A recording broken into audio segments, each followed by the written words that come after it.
जय हिंद साथियों, स्वागत है आप सभी का आपके अपने इस यूट्यूब चैनल में। आज हम रीजनिंग का फिर से आपका दूसरा चैप्टर स्टार्ट होगा आज आपका, जिसका नाम है क्लासिफिकेशन। हिंदी में वर्गीकरण बोला जाता है। पार्ट 1 इसका देखेंगे, बिल्कुल जीरो से देखेंगे, ठीक, शुरुआत से इसको देखेंगे। इस प्रकार आप रीजनिंग पढ़ोगे तो अच्छे से अच्छे नंबर आप ले आ पाओगे, ठीक, एग्जाम में वन रक्षक के परीक्षा में। इससे पहले 3 वीडियो रीजनिंग के अपलोड हो चुके हैं, जिनके प्लेलिस्ट का लिंक आपको डिस्क्रिप्शन बॉक्स में मिल जाएगा।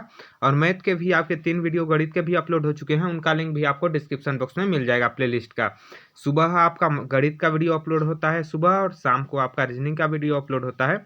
तो आप जाकर सभी वीडियो देख सकते हैं, और आप पहले शुरू से वीडियो जरूर देखिएगा, तब आप अच्छे क्वेश्चन अटेम्प्ट कर पाओगे, क्योंकि शुरुआत से बेसिक से बताया जा रहा है। चलिए सबसे पहले हम वर्गीकरण का मतलब समझ लेते हैं। मतलब वर्गीकरण मतलब होता क्या है, क्लासिफिकेशन का अर्थ, ठीक। तो वर्गीकरण का अर्थ होता है किसी रीजनिंग में, ठीक ना, रीजनिंग में किसी दिए गए समूह की विभिन्न वस्तुओं को उनके किसी सर्वनिष्ठ गुण के आधार पर अलग छांटना तथा बची हुई भिन्न प्रकार की वस्तु को प्राप्त करना। इसका मतलब क्या होता है, अभी मैं आपको उदाहरण दिखाऊंगा, आसानी से आपको तुरंत समझ में आ जाएगा, ठीक। इसको बोल रहा है हमारे पास कोई भी एक समूह दिया रहेगा, उस समूह में, ठीक ना, कोई सर्वनिष्ठ गुण रहेगा, ठीक ना, उन समूहों में कोई ना कोई गुण से वो सारे एक प्रकार से समान रहेंगे, केवल एक समूह अलग प्रकार की रहेगी, ठीक ना, भिन्न प्रकार की रहेगी, उसी को अपने को छांटना रहता है। इस प्रकार के प्रश्नों के अंतर्गत देखिए, कुछ वस्तुओं का एक ऐसा समूह दिया होता है जिनमें एक से एक के अतिरिक्त अन्य सभी किसी प्रकार के समान होते हैं। अभ्यर्थी को उस वस्तु को छांटना होता है जो अन्य वस्तु के समूह में फिट नहीं बैठती है। इसे विजातीय पद भी कहते हैं, ठीक, इस प्रकार से। तो देखिए, इनका कोई बेसिक नहीं है, डायरेक्ट मैं क्वेश्चन से आपको बताता हूँ, आपको अच्छे से समझ में आएगा। देखिए, आपके पास कुछ इस प्रकार से निर्देश दिया रहेगा प्रश्न में कि निम्नलिखित प्रत्येक प्रश्न में 4 शब्द दिए हुए हैं, जिनमें से 3 परस्पर संबंधित है। एक शब्द असंबंध अथवा विजातीय है। क्या है, एक शब्द जो है असंबंध अथवा विजातीय है, उसे अपने को ज्ञात करना है। अब देखिए, आपके पास ऑप्शन किस प्रकार से रहेंगे। जैसे देखिए, पहला यहाँ आपके पास है, 4 ऑप्शन आपको दिए रहेंगे। इनमें से जो 3 ऑप्शन है ए बी सी डी, इनमें से 3 ऑप्शन किसी न किसी प्रकार से एक समान रहेंगे, चौथा ऑप्शन आपका अलग रहेगा। उसी को आपको छांटना है कि वो आखिर क्या है। इस प्रकार के प्रश्न मैं आपको बता दूं, कम से कम 1 से 2 प्रश्न कंफर्म इस प्रकार के प्रश्न आते हैं आपके परीक्षा में, ठीक ना। इस प्रकार प्रश्न 1 से 2 प्रश्न जरूर आते हैं, मतलब 1 से 2 नंबर आपको जरूर बनेगा। इसको भी हम 3 पार्ट में लाएंगे। क्या, क्लासिफिकेशन वर्गीकरण को हम 3 पार्ट में लाएंगे। यदि आपने पार्ट 3 तक पूरा देख लिया तो आपको 2 नंबर आपके पक्के हो जाएंगे इसमें, ठीक। इससे पहले हमने एक चैप्टर कर रखा है, जिसका नाम हम क्या रखे थे, वो क्वेश्चन हमने एनालॉजी किया है। क्या किया है, एनालॉजी रीजनिंग का किए हैं। उसको आप जाकर डिस्क्रिप्शन बॉक्स में लिंक है, आप जाकर देख सकते हैं प्लेलिस्ट का। देखिए, पहला प्रश्न अपने पास है यहाँ, पहले डॉक्टर, नर्स, कंपाउंडर, दवाई, इन चारों में से कौन अलग आपको लग रहा है, ठीक ना। अब आप कैसे जानोगे कौन अलग लग रहा है, ठीक। तो आप थोड़ा सा कॉमन सेंस लगाएंगे कहीं भी, ठीक। डॉक्टर, डॉक्टर क्या है, एक व्यक्तिगत पद है। क्या है, एक पद है। डॉक्टर क्या है, एक पद है, आपको पता होगा डॉक्टर एक पद है चिकित्सा विभाग में। नर्स क्या है आपका, नर्स भी एक पद है, किसके अंतर्गत, चिकित्सा विभाग में। कंपाउंडर भी क्या है, एक पद है, किसके अंतर्गत, चिकित्सा विभाग में पद है। दवाई क्या है, दवाई एक आपका प्रोडक्ट है, मतलब वस्तु है। क्या है, दवाई एक वस्तु है, प्रोडक्ट है, ठीक ना। तो ये तीनों डॉक्टर, नर्स व कंपाउंडर, ये तीनों क्या हैं, पद हैं, जबकि दवाई जो है प्रोडक्ट है। प्रोडक्ट मतलब वस्तु है। तो ये तीनों किसी न किसी प्रकार से आपके समान हो जाएंगे, लेकिन ऑप्शन नंबर डी जो दवाई होगा वो आपका अलग हो जाएगा। तो इसका ऑप्शन नंबर डी सही आंसर हो जाएगा, दवाई, ठीक। इस प्रकार से देखिए, इसका ऑप्शन नंबर डी आपका सही आंसर हो जाएगा। सभी का पीडीएफ आपको, इसका पीडीएफ टेलीग्राम ग्रुप में मिल जाएगा। टेलीग्राम ग्रुप का लिंक आपको डिस्क्रिप्शन बॉक्स में मिल जाएगा। उस लिंक को आप टच करके टेलीग्राम ग्रुप में ज्वाइन हो सकते हैं, वहाँ आपको पीडीएफ मिल जाएगा लास्ट में, ठीक। वीडियो देखने के बाद आप पीडीएफ डाउनलोड करके बाद में फिर कभी देख सकते हैं, ना जाने तो आप फिर से, मेरा वीडियो अपलोड ही रहेगा, आप कभी भी देख सकते हो। तो इस प्रकार से देखिए, तीनों आपके पद हो गए और दवाई आपका क्या हो गया, वस्तु हो गया, इसलिए दवाई इनमें इन तीनों में से अलग हो गया। इस प्रकार से आपको छांटना है। अब आप ये मत सोचिएगा हर वस्तु इसी प्रकार से रहेंगे, हर वस्तु में कोई ना कोई एक संबंध रहेगा। देखिए, आगे आप जितने देखते जाएंगे उतना आपको प्रैक्टिस होते जाएगा। दूसरा प्रश्न यहाँ है, ए में दिया हुआ है रामायण, बी में दिया हुआ है महाभारत, सी में दिया हुआ है गीता, डी में दिया हुआ है सीता, ठीक। अब देखिए, इसमें आपको क्या अंतर दिख रहा है। रामायण क्या है आपका, काव्य रचना है। क्या है, काव्य रचना है, जिसको महाकाव्य बोला जाता है। क्या, रामायण क्या है, महाकाव्य है। महाभारत भी आपका क्या है, काव्य है, एक पुस्तक है, आप बोल सकते हो। क्या बोल सकते हो, नहीं जानते हो तो पुस्तक है। गीता भी आपका क्या है, काव्य है, महाकाव्य पुस्तक है। सीता क्या है? सीता नाम है। क्या है? नाम। किसी भी सीता माता होती हैं, ठीक ना, तो सीता नाम है एक स्त्री का, ठीक, एक स्त्री का, जिसको आप मतलब देवी का बोल सकते हो या स्त्री का। सीता क्या है? नाम है। बाकी ये तीनों क्या है? काव्य हैं। तो ये तीनों ABC में जो तीनों हैं एक एक प्रकार से समान है। बाकी डी आपका अलग है, सीता इनमें अलग है क्योंकि सीता नाम है। तो इस प्रकार से इसका जो है ऑप्शन नंबर डी आपका सही आंसर हो जाएगा। ठीक, ऐसे आपको संबंध देखना है। अगला देखिए, अगला है आपके पास निर्देश, परामर्श, सुझाव, सलाह। इन चारों में से कौन अलग लग रहा है आपको? मतलब ये तीन किस प्रकार से समान है, चौथा किस प्रकार से अलग है, उसको समझिए। आपके पास इसी टाइप के प्रश्न आएंगे। देखिए, आप पे मत सोचिएगा एकदम हल्के प्रश्न आ जाएंगे कि एकदम कठिन प्रश्न आ जाएंगे, ठीक है। ये प्रश्न आपका थोड़ा हार्ड लेवल का है। क्या है? ये जो प्रश्न आपके पास तीसरा रखा है थोड़ा हार्ड लेवल का है। कैसे? आपको चारों शब्द एक टाइप के लगेंगे। देखिए, चारों शब्द आपको एक टाइप के लगेंगे। आप इसमें से बताइए क्या होगा, ठीक। आप सोचिए अपने से। उसके बाद अब देखिए मैं बताता हूँ। निर्देश का मतलब क्या होता है? एक तरफ का आदेश। क्या होता है? निर्देश का मतलब होता है एक तरफ का आदेश, ठीक ना। निर्देश को बोल सकते हो एक तरफ का आदेश, ठीक। आप शब्द, यदि आपको शब्द का अर्थ आप समझ गए तो ये सबको आसानी से आप हल कर लोगे, ठीक। निर्देश का मतलब क्या होता है? आदेश। आप समझोगे कैसे अर्थ को? आप लगातार देखते रहिए, आपका प्रैक्टिस होगा, फिर आप आसानी से समझ जाओगे।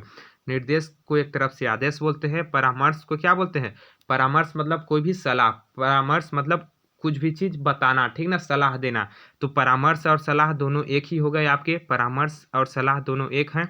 सलाह देना मतलब किसी को कुछ बात बताना, परामर्श देना मतलब किसी को भी कुछ बात बताना, ठीक। और सुझाव, सुझाव मतलब भी होता है कुछ बात बताना, ठीक ना। किसी को कुछ हम बात बता रहे हैं कि भाई ऐसा मत कर, इससे ये होगा, ठीक ना, तो हम सुझाव दे रहे हैं, सलाह दे रहे हैं, परामर्श दे रहे हैं। लेकिन निर्देश हम कब देते हैं? निर्देश का मतलब होता है आदेश देना। मतलब हाँ, तुमको ये करना ही है, ठीक ना, करना है। हम तुमको आदेश देते हैं, निर्देश देते हैं। ये होता है निर्देश का मतलब। बाकी जो बी, सी व डी दिए हुए हैं, इन बी, सी व डी का मतलब होता है किसी को कुछ समझाना, बताना, ठीक ना, सलाह देना, परामर्श देना, सुझाव देना, ठीक। बाकी आपका निर्देश का मतलब आदेश होता है। तो इसका ऑप्शन नंबर ए सही आंसर हो जाएगा, निर्देश, ठीक। निर्देश इनमें से अलग है, बाकी ये तीनों एक प्रकार से समान है, किसी को भी कुछ बताना। चलिए अगला देखते हैं। अगला है देखिए आपका, ए में लंदन दिया हुआ है, बी में पेरिस दिया हुआ है, सी में न्यूयॉर्क दिया है, डी में मॉस्को दिया है। आपके पास देखिए, मैं आपको फर्स्ट में ही निर्देश बता दिया हूँ, उसके बाद क्वेश्चन मैं दिखा रहा हूँ आपको चार्ट, ठीक।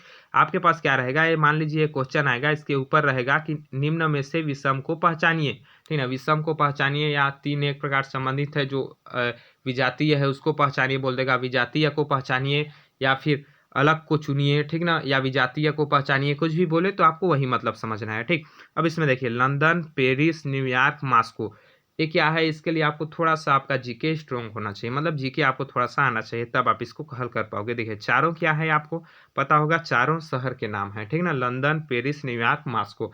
लेकिन देखिए, लंदन क्या है? लंदन है आपका इंग्लैंड की राजधानी। क्या है? लंदन है इंग्लैंड की राजधानी, ठीक। इंग्लैंड की राजधानी क्या है? लंदन। पेरिस क्या है आपका? पेरिस है फ्रांस की राजधानी। कहाँ की है? फ्रांस की राजधानी पेरिस है, ठीक। फ्रांस की राजधानी आपकी पेरिस है। पेरिस कहाँ क्या है? फ्रांस की राजधानी है। न्यूयॉर्क क्या है? न्यूयॉर्क किसी की राजधानी नहीं है, न्यूयॉर्क एक शहर है, ठीक। मॉस्को क्या है आपका? मॉस्को रूस की राजधानी है। मॉस्को कहाँ की राजधानी है? रूस की राजधानी है। अरे, ये देखिए मैं क्या बता रहा था, इंग्लैंड की राजधानी आपका लंदन है, ठीक ना, लंदन इंग्लैंड की राजधानी। फ्रांस की राजधानी आपका पेरिस है, और मॉस्को जो है वो रूस की राजधानी है, ठीक। और न्यूयॉर्क क्या है आपका? USA संयुक्त राज्य अमेरिका का शहर है। क्या है? संयुक्त राज्य अमेरिका का शहर है न्यूयॉर्क, ठीक ना। तो इस प्रकार से आपका क्या है, न्यूयॉर्क इसमें अलग हो जाएगा। क्यों अलग होगा? क्योंकि लंदन आपका राजधानी है इंग्लैंड का, पेरिस राजधानी है फ्रांस का, मॉस्को राजधानी है रूस का। लेकिन न्यूयॉर्क राजधानी नहीं है, ये केवल और केवल शहर है। क्या है? न्यूयॉर्क जो है केवल और केवल शहर है, राजधानी नहीं है। इसलिए ऑप्शन नंबर सी इसका सही आंसर हो जाएगा। इसलिए मैं बोला था थोड़ा सा आपको इसमें सामान्य ज्ञान आएगा तो आप इसको जान जाओगे, ठीक है। न्यूयॉर्क शहर है, राजधानी नहीं है, इसलिए ऑप्शन नंबर सी आपका सही आंसर हो जाएगा। तो USA संयुक्त राज्य अमेरिका की राजधानी क्या है? राजधानी है आपकी वाशिंगटन। क्या है? अमेरिका का राजधानी है वाशिंगटन। क्या है? वाशिंगटन जो है अमेरिका का राजधानी है। इस प्रकार से इसका सी सही हो जाएगा। चलिए अगला प्रश्न यहाँ देखिए आप,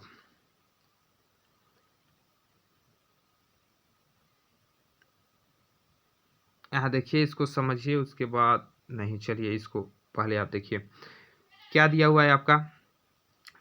अगला प्रश्न है तालाब झील। अब देखिए दो शब्द आपके पास आ गए, क्या आ गए, दो शब्द, तालाब झील, पिस्तौल बंदूक, कार बस, चर्च स्मारक। इसमें से अलग कौन है? ठीक, अब अलग को आपको पहचानना है। तो देखिए तालाब झील, इन दोनों में क्या संबंध है? तालाब में भी पानी रहता है, झील में भी पानी रहता है, तो क्या होता है, दोनों में आपका पानी रहता है, मतलब दोनों एक ही है।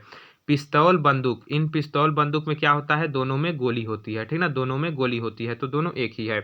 कार बस क्या होता है, दोनों में हम ट्रेवल करते हैं, मतलब यात्रा करते हैं, क्या करते हैं, दोनों में यात्रा करते हैं। ठीक, अब चर्च स्मारक, तो चर्च किसको बोलते हैं? चर्च होता है आपका पूजा स्थल। क्या होता है? चर्च होता है पूजा स्थल। किसका पूजा स्थल होता है वो आपको पता होगा, चर्च पूजा स्थल होता है। जबकि स्मारक जो होता है, स्मारक क्या होता है आपका? सुंदर भवन होता है। क्या होता है स्मारक? सुंदर भवन होता है, ठीक ना। स्मारक में किसी चीज की पूजा नहीं की जाती है, वो सुंदर भवन होता है। तो चर्च आपका पूजा स्थल है, जबकि स्मारक सुंदर भवन है। बाकी ए बी सी में देखें तो देखिए ए में सभी में पानी रहता है, बी में सभी में गोली चलाते हैं सभी से, और सी में सभी से यात्रा करते हैं, और डी आपका अलग अलग है, एक है पूजा स्थल तो दूसरा है सुंदर भवन, इसलिए इसका ऑप्शन नंबर डी सही आंसर हो जाएगा, चर्च स्मारक, ठीक ना। चर्च स्मारक इसका सही आंसर हो जाएगा, क्योंकि चर्च स्मारक, चर्च अलग है आपका, स्मारक अलग है। चर्च से हम पूजा स्थल का नाम है, मंदिर एक तरफ से जो हिंदू धर्म में होता है, वैसे ही चर्च होता है। चर्च हम बोलते हैं पूजा स्थल को, स्मारक बोलते हैं सुंदर भवन को, ठीक। इसलिए आपका डी अलग हो जाएगा। बाकी तालाब झील दोनों में पानी रहता है, पिस्तौल बंदूक दोनों से गोलियां चलाते हैं, कार बस दोनों से यात्रा करते हैं, लेकिन चर्च स्मारक दोनों से एक काम नहीं करते हैं। दोनों में यदि पूजा करते तो ये दोनों सेम हो जाते, लेकिन स्मारक केवल सुंदर भवन है और चर्च आपका पूजा स्थल, इसलिए आपका अलग हो जाएगा। ठीक, चलिए आपको नया नया चीज़ सीखने को मिलेगा। यदि आप जानते भी हैं इसको रीजनिंग के बारे में, तब वो आप इसको देखिए, आपको नए नए शब्द देखने को मिलेंगे और सीखने को मिलेंगे। देखिए आपको कैसे कंफ्यूज आप होंगे। ठीक, अगला है, देखिए यहाँ नंबर नहीं डाला हुआ है, उसको भूल जाइएगा। देखिए डी है, मतलब एक प्रश्न आपका खत्म हो गया। ठीक, अब देखिए फिर से ए है, पाइनएप्पल, संतरा, माल्टा, केला, इन चारों में से कौन सा अलग है? जल्दी से बताइए कौन सा अलग है। अब इसमें सोचिए कितने बड़े टैलेंट हो आप, आपको खुद ही पता चल जाएगा। चलिए इसका आंसर आप गेस कीजिए, उसके बाद मैं बताता हूँ आपका सही होता है गलत, आप सोचिएगा। पाइनएप्पल, संतरा, माल्टा, केला, कौन अलग है? मैं बोलता हूँ इसका ऑप्शन नंबर डी सही आंसर होगा। क्या होगा? केला। क्यों होगा आप देखिए, संतरा में क्या निकलता है? जूस निकलता है, संतरा से जूस निकलता है। पाइनएप्पल, अनानास, अनानास से क्या निकलता है? जूस निकलता है। माल्टा से भी आपका जूस निकलता है, ठीक ना, जूस निकलता है। लेकिन केला से जूस निकलता है? कभी केला का जूस पिए हो? बताओ, कभी केला का जूस पिए हो? क्या नहीं पिए हो ना। केला का जूस नहीं निकलता है, बाकी इन तीनों का जूस निकलता है। तो इस प्रकार से तीनों एक प्रकार से समान हो जाएंगे और केला आपका अलग हो जाएगा, ठीक ना। इस प्रकार से आपका इसका ऑप्शन नंबर डी सही आंसर हो जाएगा, केला। ठीक, चलिए अगला प्रश्न। अगला प्रश्न है आपके पास, गेहूं, धान, ज्वार, सरसों, क्या होगा इसका आंसर? बताइए। गेहूं, धान, ज्वार, सरसों, ये सरल प्रश्न है, इसका आंसर आप खुद ही बताइएगा। ये आपके लिए वर्क होता है, आप खुद ही कमेंट बॉक्स में कमेंट करके बताइएगा कि इसका आंसर क्या होगा। ठीक, कौन सा ऑप्शन नंबर, गेहूं होगा, धान होगा, ज्वार होगा, सरसों होगा, इन चारों में से कौन अलग होगा, इसका आंसर आपको बताना है।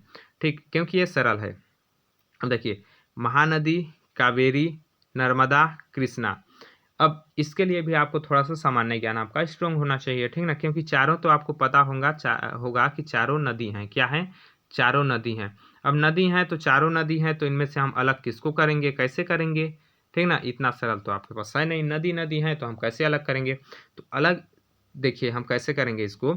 महानदी जो है ये जाकर गिरती है बंगाल की खाड़ी में। कहाँ गिरती है? महानदी जो है जाकर गिरती है बंगाल की खाड़ी में। ठीक, महानदी जाकर गिरती है बंगाल की खाड़ी में। कावेरी नदी भी जाकर गिरती है बंगाल की खाड़ी में। कावेरी नदी कहाँ गिरती है? जाकर बंगाल की खाड़ी में। कृष्णा नदी भी जाकर गिरती है बंगाल की खाड़ी में। ठीक, कृष्णा नदी, कावेरी नदी और महानदी जाकर तीनों गिरते हैं बंगाल की खाड़ी में। जबकि नर्मदा नदी जो है अरब सागर में जाकर मिलती है। क्या? अरब सागर में जाकर मिलती है नर्मदा नदी। नर्मदा नदी कहाँ मिलती है? अरब सागर में। तो इसलिए आपका इसमें नर्मदा नदी अलग हो जाएगा, इसलिए इसका ऑप्शन नंबर सी आपका सही आंसर हो जाएगा, नर्मदा नदी। ठीक, पार्ट 1 है, पार्ट 2 में इसमें हम शब्द वाले देख रहे हैं, पार्ट 2 में आपको अल्फ़ाबेट वाला दिखाऊंगा, पार्ट 3 में आपको चित्र वाला दिखाऊंगा, इमेज वाला बताऊंगा। ठीक, तो आप हर पार्ट देखिएगा, हर पार्ट आपके लिए इंपॉर्टेंट होगा। इसमें क्या होगा आपका ऑप्शन नंबर सी सही आंसर हो जाएगा। नर्मदा जो है अरब सागर में जाकर मिलती है, बाकी तीनों जो है बंगाल की खाड़ी में जाकर मिलती हैं। ठीक, आशा करता हूँ आपको समझ में आया होगा।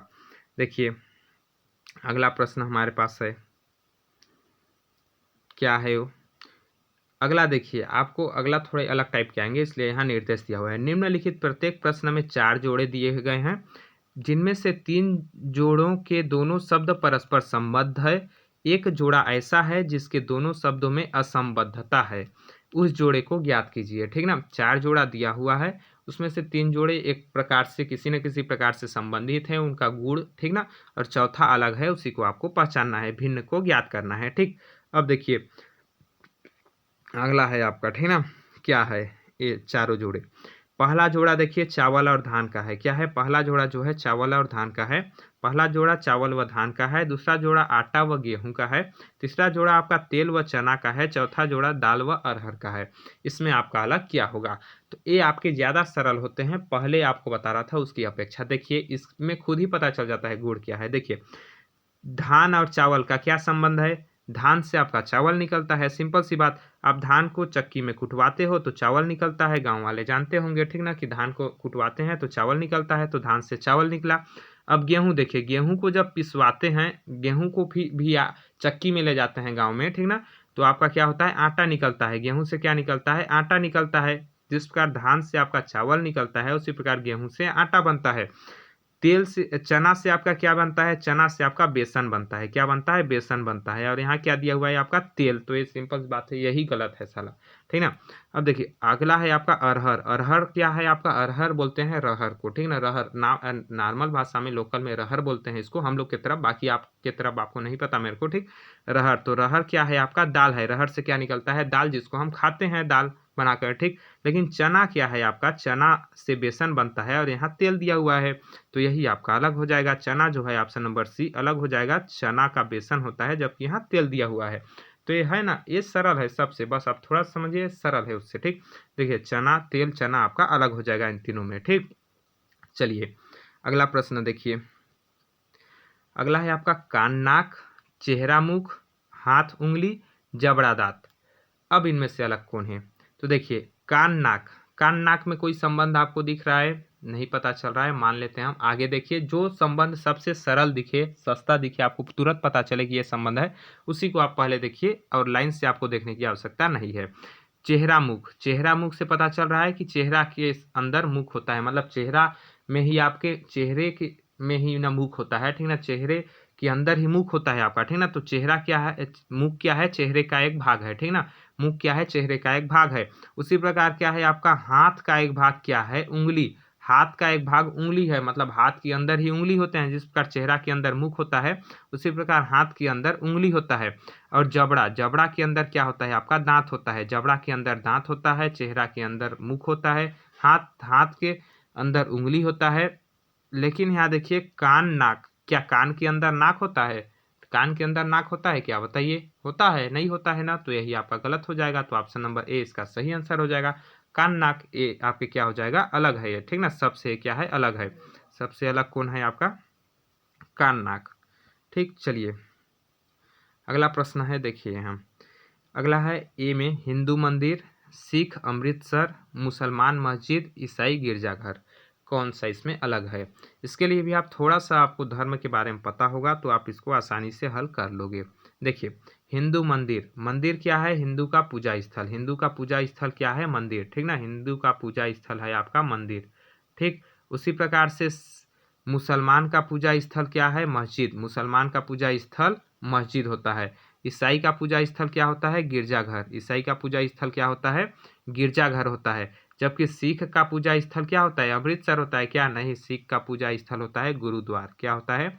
सिख का जो पूजा स्थल होता है, जहाँ वे लोग पूजा करते हैं जाकर सिख लोग, वो उसको बोलते हैं गुरुद्वार। क्या बोलते हैं? गुरुद्वार। तो यहाँ सिख का अमृतसर दिया हुआ है, यही आपका अलग है। ये तीनों एक प्रकार समान है, सभी के पूजा स्थल का संबंध है, लेकिन सिख का आपका पूजा स्थल नहीं दिया हुआ है गुरुद्वार, तो आपका ऑप्शन नंबर बी इसमें अलग हो जाएगा। ऑप्शन नंबर बी आपका इसका सही आंसर हो जाएगा, ये बिल्कुल आपका अलग है। ठीक, इस प्रकार से ऑप्शन नंबर बी इसका होगा। चलिए अगला प्रश्न देखते हैं।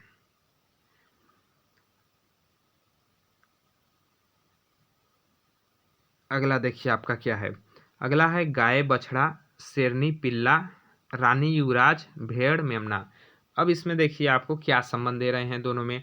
अब गाय से आपका बछड़ा बोल दिया, क्या बोल दिया, गाय से बछड़ा। तो क्या होता है, गाय जिस बच्चे को जन्म देती है उसको बछड़ा या बोलते हैं, ठीक ना। गाय के बच्चे को क्या बोलते हैं, बछड़ा बोलते हैं। ये तो आपको पता होगा, लोकल आप गांव से होंगे, शहर से होंगे तब आपको पता होगा कि गांव के गाय के बच्चे को क्या बोलते हैं, गाय के बच्चे को क्या बोलते हैं, बछड़ा बोलते हैं, ठीक ना। गांव का बच्चा बछड़ा, रानी का बच्चा युवराज कहलाता है, क्योंकि राजा का पुत्र ही तो युवराज बनता है ना। आपको पता होगा राजा का पुत्र युवराज बनता है, तो रानी का जो बेटा होता है युवराज कहलाता है। ठीक, भेड़ का जो बेटा होता है वो मेमना कहलाता है। क्या कहलाता है, भेड़ का बेटा जो होता है, भेड़ का बच्चा मेमना कहलाता है। और शेरनी का बच्चा क्या कहलाता है, तो शेरनी का बच्चा पिल्ला नहीं कहलाता है। पिल्ला किसका बच्चा कहलाता है, कुत्ता का बच्चा। पिल्ला किसका बच्चा कहलाता है, कुत्ता का बच्चा पिल्ला कहलाता है। मतलब कुतिया बोल सकते हो, कुतिया का बच्चा या कुत्ता जो भी बोलो, ठीक है। कुत्ता का बच्चा जो है पिल्ला कहलाता है। शेरनी का बच्चा क्या कहलाता है, वो छौना बोलते हैं शायद, क्या बोलते हैं, छौना, ठीक है। छौना बोलते हैं शेरनी के बच्चे को, छौना। ठीक, तो यही आपका अलग है। देखिए ए सी व डी तीनों में क्या दिया हुआ है आपका, तीनों में सही है, सबके बच्चे को बोलते हैं, लेकिन शेरनी के बच्चे को छौना बोलते हैं, जबकि यहाँ पिल्ला दिया हुआ है, पिल्ला कुत्ते के बच्चे को बोलते हैं। यही आपका अलग है, तो ऑप्शन नंबर बी इसमें आपका सही आंसर हो जाएगा, ठीक ना। ऑप्शन नंबर बी जो है इसमें अलग हो जाएगा आपका। ठीक, चलिए अगला प्रश्न देखते हैं। अगला प्रश्न है आपका, प्रसन्न सुखी, पीड़ा दर्द, चमकदार कांति युक्त, परेशानी राहत। ठीक, इसमें कौन सा आपका होगा, तो इनमें क्या संबंध है आपका, समझिए। प्रसन्न सुखी क्या दिया है, प्रसन्न सुखी। तो प्रसन्न से क्या होता है, मतलब सुख रहते हैं, सुखी रहते हैं तो प्रसन्न होते हैं, ठीक ना। सुखी रहते हैं तो प्रसन्न होते हैं, तो ये दोनों आपके एक प्रकार से एक ही शब्द लग रहे हैं। क्या लग रहे हैं, प्रसन्न और सुखी एक ही शब्द रख रहे हैं, लग रहे हैं। सुखी होता है तो प्रसन्नता होती है, प्रसन्नता होती है तो सुखी होती है। उसका पीड़ा दर्द, पीड़ा दर्द क्या है, ये भी एक ही शब्द है। पीड़ा को ही दर्द बोलो, दर्द को ही पीड़ा बोलो, क्योंकि पीड़ा होगा तो दर्द होगा, दर्द होगा तो पीड़ा होगा, पीड़ा दर्द दोनों एक ही है। उसके बाद देखिए चमकदार कांति युक्त, कांति युक्त का मतलब ही भी आपका चमकदार होता है। क्या होता है, कांति युक्त का मतलब होता है आपका चमकदार। तो चमकदार व कांति युक्त जो है ये दोनों भी आपके सेम शब्द हैं, एक ही शब्द है, ठीक है ना, कांति युक्त व चमकदार। परेशानी राहत, ठीक है, परेशानी राहत, यहाँ क्या दे दिया, परेशानी राहत। अब देखिए परेशानी और राहत क्या एक ही शब्द है। आप किसी चीज़ से परेशान हैं तो क्या आपको राहत मिलेगा उससे, बताइए। आप किसी चीज़ से परेशान हैं तो क्या आप उससे राहत हैं, ये एक ही शब्द लग रहा है आपको, परेशानी और राहत एक ही शब्द लग रहा है। परेशानी मतलब कोई भी चीज़, आप परेशानी का एक तरफ से बोल सकते हैं दुविधा। परेशानी में क्या दिया होता आपका, दुविधा, परेशानी के साथ दिया होता दुविधा, तबे एक होता। परेशानी और दुविधा दोनों एक ही होता है। लेकिन परेशानी राहत ये तो अलग अलग शब्द हो गए ना। राहत मतलब आराम मिलना, परेशानी मतलब दुविधा में पड़ना, तो ये अलग अलग हो गए। तो इसी प्रकार से इसका ऑप्शन नंबर डी सही आंसर होगा। बाकी तीनों जो हैं ए बी सी वो एक ही शब्द हैं, जिनको दो बार लिखा गया है वही वही अर्थ वाले शब्द को। तो इसका ऑप्शन नंबर डी अलग आंसर हो जाएगा आपका, परेशानी राहत अलग हो जाएगा इसका। ठीक, तो ऑप्शन नंबर डी उसका सही आंसर हो जाएगा। चलिए अगला प्रश्न है, यहाँ देखिए आपका, सिंह गर्जना, शंख तान, तबला थाप, तोप धमाका। ठीक, कहने का मतलब है सिंह गर्जना, इसमें क्या संबंध है आपका, सिंह गर्जना में क्या संबंध है। सिंह का मतलब होता है शेर, और शेर कैसे दहाड़ता है उसको क्या बोलते हैं, गर्जना। शेर जो दहाड़ता है उसको गर्जना बोलते हैं, तो शेर का दहाड़ना गर्जना हो गया। ठीक, उसके बाद देखिए आपका शंख का तान, शंख जो आवाज करता है उसको तान बोलते हैं। क्या आपको पता है शंख की आवाज को क्या बोलते हैं, नहीं पता है तो आप बताइएगा कमेंट बॉक्स में कमेंट करके पता करके कि शंख की आवाज को क्या बोलते हैं। तान नहीं होता है, ठीक ना, तान नहीं होता है, तो ये इसका आवाज नहीं है। आगे देखिए तबला का आवाज थाप, ये सही है, तबला की आवाज को थाप भी बोला जाता है। तोप की आवाज को धमाका बोला जाता है। हाँ, कितना विस्फोट धमाका हुआ, ठीक ना, तोप तोप चला मतलब धमाका हुआ। ठीक, तो इसका ऑप्शन नंबर बी सही आंसर हो जाएगा, जो होगा शंख की आवाज को तान नहीं बोला जाता है। तो शंख तान जो है ये अलग है, नहीं मिल रहा है तीनों से, तो ऑप्शन नंबर बी इसका सही आंसर हो जाएगा। ठीक, चलिए अगला है आपका, देखिए, ताइवान, ताइपेई, चीन, Mongolia, Iran, Tehran, Japan, Tokyo. इस प्रकार से 4। अब देखिए इनमें क्या संबंध है। ताइवान, ताइपेई, इसको तो आप नहीं जानते होंगे, लेकिन आप देखिए आपका जो फेमस एक है इसमें भी आपको थोड़ा सा जीके आना चाहिए आपका। मैं आपको बता देता हूँ, देश व राजधानी। क्या देश व राजधानी आप याद कर लीजिएगा, ये आपको जीके में भी काम देगा, मतलब सामान्य ज्ञान में भी काम देगा देश व राजधानी। साथ में आपको वर्गीकरण जो आपका रीजनिंग में टॉपिक है, इसके लिए आपको देश व राजधानी याद होने चाहिए, और राज्य व राजधानी। क्या राज्य, भारत के जो राज्य हैं उनकी राजधानी याद होनी चाहिए, और देश की जो ऑल वर्ल्ड में, विश्व में जो देश हैं उनके अधिकांश प्रमुख देशों की राजधानी आपको याद होना चाहिए। तो क्योंकि इससे प्रश्न हमेशा आपके वर्गीकरण में बनते हैं, या तो देश से बनेगा या तो राज्य से बनेगा, इन दोनों में से एक न एक प्रश्न आपके पास वर्गीकरण से बनता है। ठीक, तो यहाँ देखिए क्या है, जापान का टोक्यो से क्या संबंध है। तो जापान की जो राजधानी है वो क्या है, टोक्यो। जापान की राजधानी क्या है, टोक्यो है, ठीक ना। जापान की राजधानी टोक्यो है। उसी प्रकार ताइवान की राजधानी क्या है, ताइवान की राजधानी जो है ताइपेई है। क्या है, ताइवान की राजधानी ताइपेई है। ईरान की राजधानी क्या है, तेहरान है। ईरान की राजधानी क्या है, तेहरान। ईरान की राजधानी क्या है, तेहरान है, ठीक ना, जो कि दिया हुआ है। चीन की राजधानी क्या है, चीन की राजधानी मंगोलिया नहीं है दोस्त, चीन की जो राजधानी है वो बीजिंग है। क्या है, चीन की राजधानी है बीजिंग। क्या है, चीन की राजधानी आपका बीजिंग है। ठीक, चीन की राजधानी बीजिंग है। तो इसमें आपका ऑप्शन नंबर बी जो है यही आपका सुमेलित नहीं है, सही नहीं है। बाकी सभी आपके सभी देश का नाम व राजधानी का नाम दिया हुआ है, तो तीनों एक प्रकार से समान है, ए, सी व डी। लेकिन बी समान नहीं है, क्योंकि चीन की राजधानी बीजिंग है और यहाँ दिया हुआ है चीन के साथ मंगोलिया, ठीक ना। तो इसलिए इसका ऑप्शन नंबर बी सही आंसर हो जाएगा, चीन मंगोलिया, क्योंकि चीन की राजधानी बीजिंग है, मंगोलिया नहीं। बीजिंग रहता तो आपके सेम, सभी में सेम प्रोसेस बनता। ठीक, तो ये है आपका लास्ट प्रश्न था ये। ठीक, तो आज हमने लगभग आपके 4 दूना 8, 16 17 प्रश्न देखा शायद, ठीक ना। आप देख लीजिएगा कितने प्रश्न देखे आज, ठीक ना। तो आशा करता हूँ प्रश्न आपको अच्छे लगे होंगे और अच्छे से समझ में आया होगा। आपको कैसा लगा कमेंट बॉक्स में कमेंट करके जरूर बताइएगा कि आपको वीडियो कैसा लग रहा है।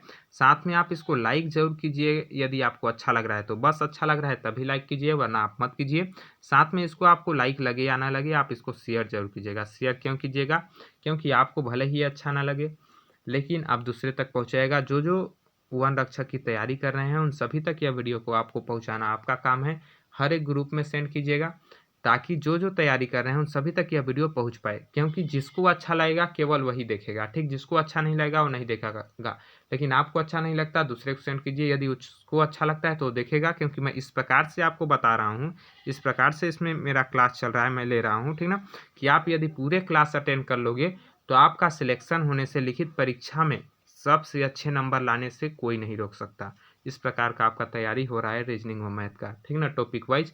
उसके बाद प्रैक्टिस सेट भी देखेंगे। तो आशा करता हूँ वीडियो आपको अच्छा लगा होगा, शेयर जरूर कीजिएगा। वीडियो देखने के लिए बहुत बहुत धन्यवाद। जल्द मिलेंगे अगले वीडियो में, तब तक के लिए जय हिंद, जय भारत, जय छत्तीसगढ़।